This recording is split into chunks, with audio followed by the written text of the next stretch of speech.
இன்றைக்கி நம்ம இன்ஸ்டண்ட்டாக ஒரு ஸ்வீட் செய்யலாமா? வெறும் ஒரு கப் கடலை மாவு வச்சு எவ்வளோ சுவையான ஸ்வீட் செய்யலாம். இன்றைக்கி நம்ம திருநெல்வேலி கல்யாண அல்வா செய்யலாம். அதுக்கு என்ன பொருள் தேவைன்னா, ஒரு கப் கடலை மாவு, ஒரு கப் சீனி, ஏலக்காய் போட்ட பொடி, பால், நெய். நமக்கு நெய் தாராளமாக வேணும்.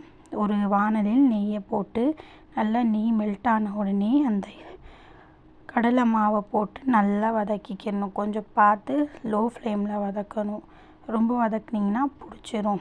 நல்லா வதங்கின உடனே அதில் நம்ம பால் ஊற்றி நல்லா மிக்ஸ் பண்ணிக்கிறணும். நல்லா கெட்டி இல்லாத மாதிரி மிக்ஸ் பண்ணிடணும்.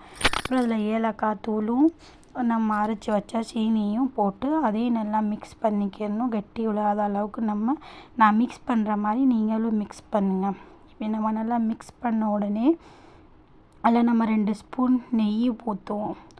ஊற்றிட்டு நான் கொஞ்சோண்டு குங்குமப்பூ முதல்ல இருந்தே ஊற போட்டு வச்சுருக்கேன் தண்ணியில்.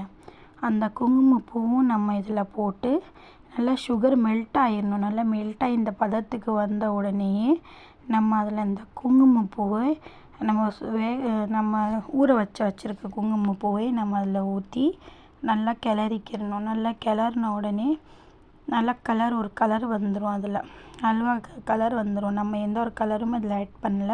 வெறும் குங்குமப்பூ கலர் தான். ஸ்வீட்டு நம்ம ரொம்பலாம் போடல. நம்ம அதே அளவு ஸ்வீட் போட்டிருக்கோம். போட்டு 2 ஸ்பூன் நெய் போட்டிருக்கணும். அவ்வளோ சுவையாக நம்மளோட அல்வா ரெடி ஆயிடும்.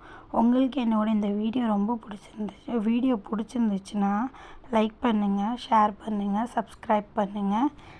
நீங்களும் வீட்டில் செஞ்சு கமெண்ட்டில் சொல்லுங்கள் எப்படி இருந்துச்சுன்னு.